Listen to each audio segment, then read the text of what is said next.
जनन के बाद में हम बात कर लेते हैं लैंगिक जनन या सेक्सुअल रिप्रोडक्शन। तो देखें लैंगिक जनन की अगर अपन बात करें तो एनसीईआरटी में लैंगिक जनन की ये 3 स्टेजेस दी हुई है ना। कितनी प्रावस्थाएं? ये आपकी 3 अवस्थाएं, 3 प्रावस्थाओं के अंदर लैंगिक जनन की प्रक्रिया संपन्न होती है।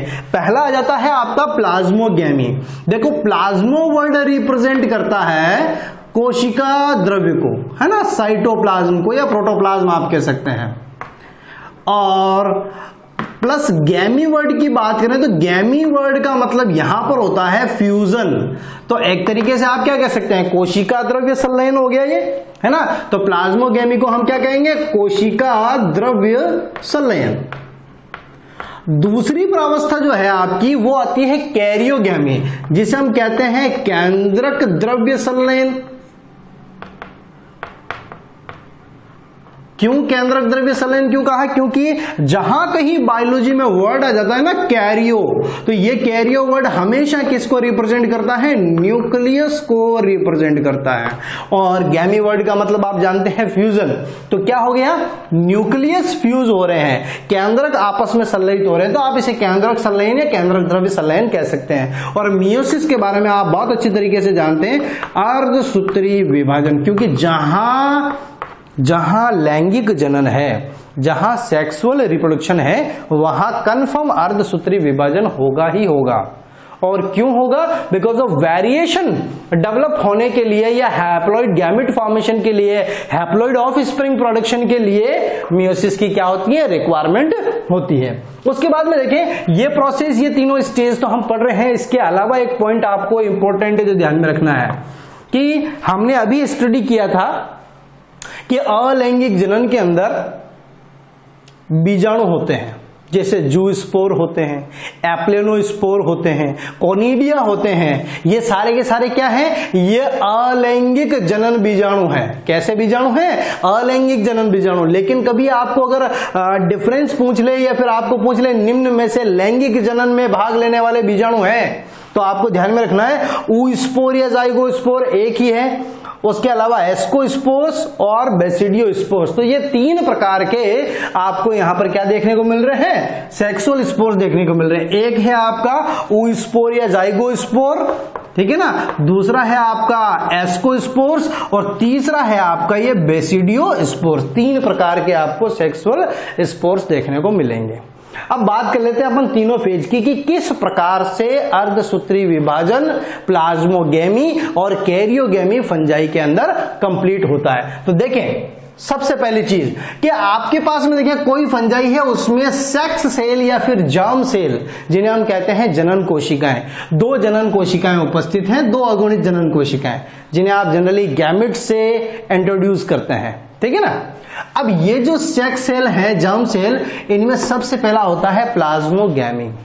दोनों के कोशिका द्रव्य आपस में क्या हो जाएंगे, संलयित हो जाएंगे। और दोनों के कोशिका द्रव्य जब आपस में संलयित होंगे तो यहां पर ध्यान से आप स्टडी करेंगे, ध्यान से आप देखेंगे कि कोशिका द्रव्य तो आपस में मिल गया, लेकिन केंद्रक का संलयन यहां पर नहीं होता है। तो इस कंडीशन में क्या होगा कि एक ही कोशिका में आपको 2 केंद्रक दिखेंगे ना, 2 केंद्रक। इसलिए हमने इसको कहा है डाइकैरियोटिक कंडीशन या डाइकैरियोन अवस्था, द्विकेंद्र की अवस्था। अब देखो ये जो डाइकैरियोटिक स्टेज है ये जनरली सभी में बनती है, लेकिन क्या होता है, तुरंत कोशिका द्रव्य संलयित होते ही केंद्रक संलयित हो जाते हैं और जाइगोट का निर्माण हो जाता है ना। सामान्यतः तो यह प्रोसेस होती है कि तुरंत कोशिका द्रव्य संलयन होते ही केंद्रक संलयन हो जाता है, लेकिन यहां पर कोशिका द्रव्य संलयन और केंद्रक संलयन के बीच में कुछ समय का गैप रहता है ना। ये एक लंबी प्रावस्था आप कह सकते हो, डाइकैरियोटिक स्टेज जो है वो लंबे समय तक बनी रहती है। तो एक इंटरमीडिएट स्टेज हो गई आपकी। अब ये कहां कहां प्रेजेंट होती है, तो देखें फंजाई में आपको 4 क्लासेस पढ़नी है। कितनी क्लासेस? 4 क्लासेस। कौन कौन सी हैं? फाइकोमाइसिटीज, एस्कोमाइसिटीज, बेसिडियोमाइसिटीज और ड्यूटेरोमाइसिटीज। कौन कौन सी क्लासेस हैं? एक आप पढ़ोगे फाइकोमाइसिटीज,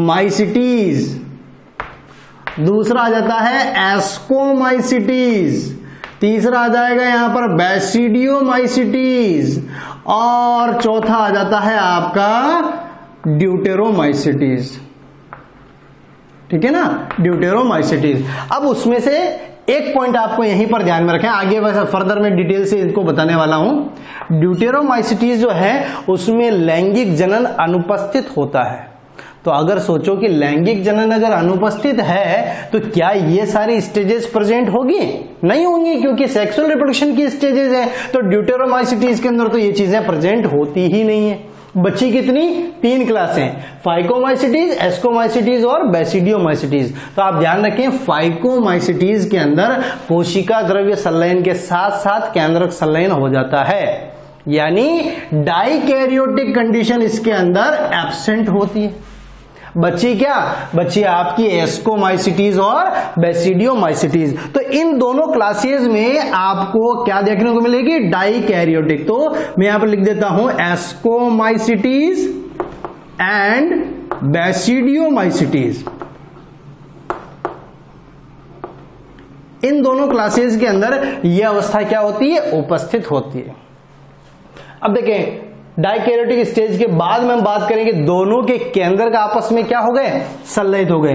दोनों के केंद्रक आपस में संलयित होते ही आपको मिलता है एक द्विगुणित युग्मनज, जिसे आप सिन कैरियोन भी कह सकते हैं। सिन का मतलब सिंक्रोनाइज होना, मिलना, और कैरियोन का मतलब न्यूक्लियस। तो दोनों के न्यूक्लियस का सिंक्रोनाइज होने से स्ट्रक्चर बना है आपका जाइगोट, जिसे आप जाइगोस्पोर भी कह सकते हैं। ठीक है, अब इस जाइगोट में अर्धसूत्री विभाजन हुआ, और एक अर्धसूत्री विभाजन से कितनी कोशिकाएं? 4 कोशिकाओं का निर्माण होता है। एक पूर्ण अर्धसूत्री विभाजन से 4 अगुणित कोशिकाओं का निर्माण। तो जब ये द्विगुणित युग्मनज किस में भाग लेगा? अर्धसूत्री विभाजन में। तो आपको यहां पर क्या मिलेंगे? 4 बीजाणु मिलेंगे, है ना। 4 क्या मिलेंगे? अगुणित बीजाणु। ये चारों के चारों आपके हैप्लॉइड स्पोर्स हैं, और इन हैप्लॉइड स्पोर के जर्मिनेशन से फर्दर किसका निर्माण हो जाएगा? आपका सेक्स सेल या जर्म सेल का फॉर्मेशन हो जाएगा। इस तरीके से ये जो इवेंट है आपके, ये प्लाज्मोगेमी या कैरियोगेमी और ये मियोसिस इस तरीके से चलते रहते हैं, और सेक्सुअल रिप्रोडक्शन का जो साइकिल है वो इसी तरीके से कंप्लीट होता रहता है। तो ये थी बात आपकी किसकी? सेक्सुअल रिप्रोडक्शन की फेजेज या स्टेजेस।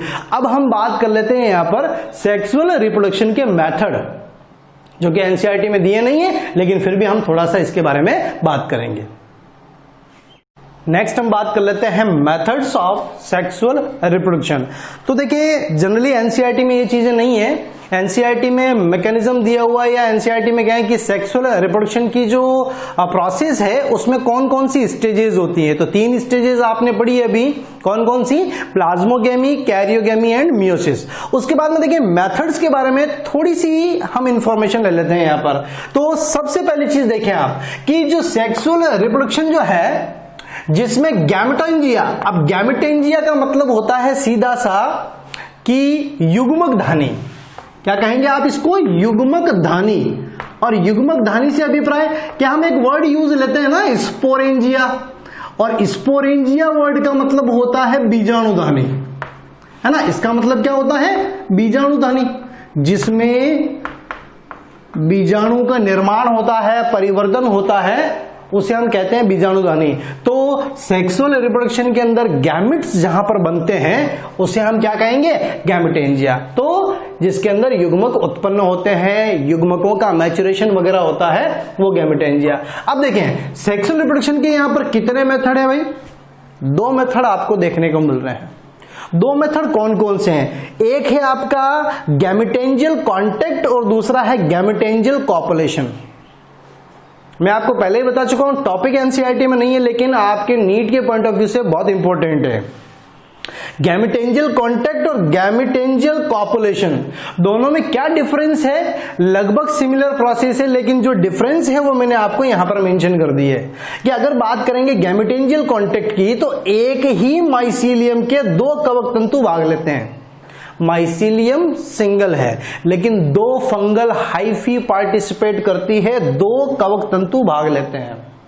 ठीक है ना। दूसरा पॉइंट कि जो एंथ्रीडियम है वो एंथ्रीडियम ओगोनियम के साथ में जब फ्यूज होता है तो एक फर्टिलाइजेशन ट्यूब का फॉर्मेशन इसमें होता है, निषेचन नलिका का निर्माण, किसमें, गैमेटेंजियल कांटेक्ट में। जबकि आप बात करेंगे अगर गैमेटेंजियल कॉपुलेशन की तो इसमें दो अलग अलग माइसीलियम के कवक तंतु या फंगल हाइफी के बीच में होता है।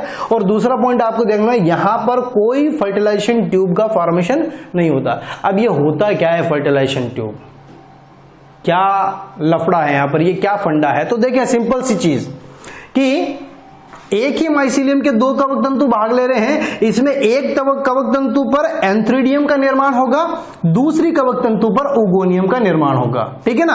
अब देखें ये जो एंथ्रीडियम है ये एंथ्रीडियम ओगोनियम के साथ में फ्यूज होगी through the plasmogamy and karyogamy. तो पहले यहां पर एंथ्रीडियम से जैसे पादपों में एक पराग नलिका का निर्माण होता है उसी प्रकार से कवक में फर्टिलाइजेशन ट्यूब का निर्माण होगा।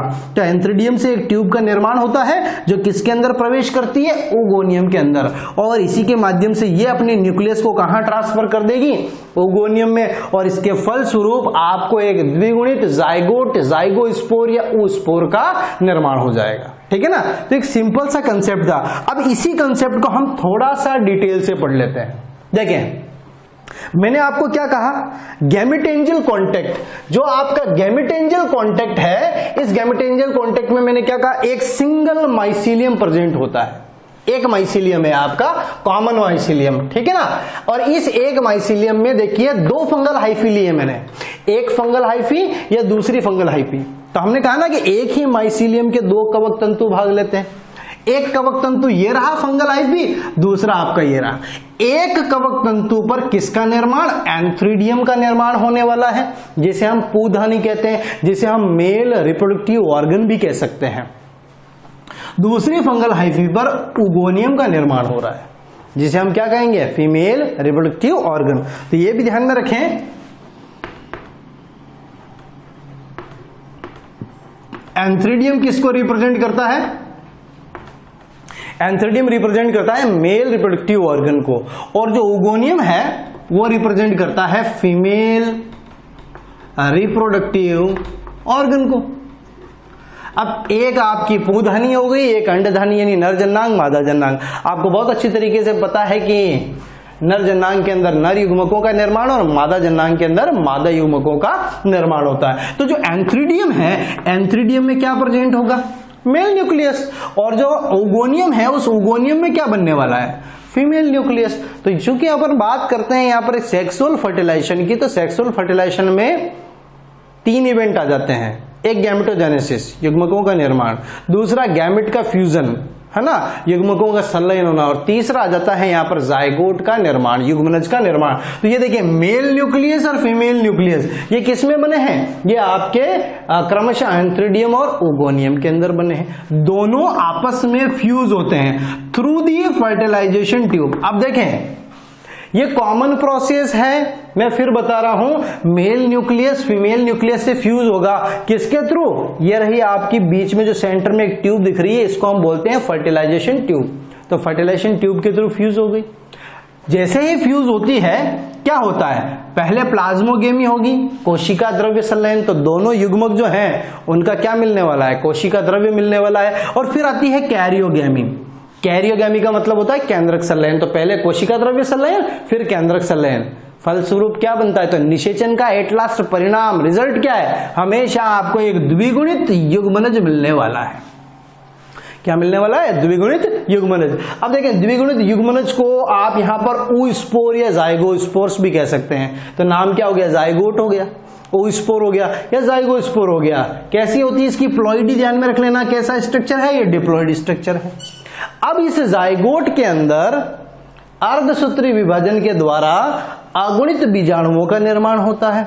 जाइगोट में क्या हुआ, अर्धसूत्री विभाजन, और अर्धसूत्री विभाजन से बहुत सारे स्पोर बने, और इन स्पोर के जर्मिनेशन से, अंकुरण से नए माइसीलियम का क्या हो गया, निर्माण। फर्दर ये जो माइसीलियम है ये दो तरह की फंगल हाइफी डेवलप करेगा, एंथ्रीडियम और ओगोनियम का फॉर्मेशन करेगा, और इस तरीके से रिप्रोडक्शन की प्रोसेस चलती रहेगी।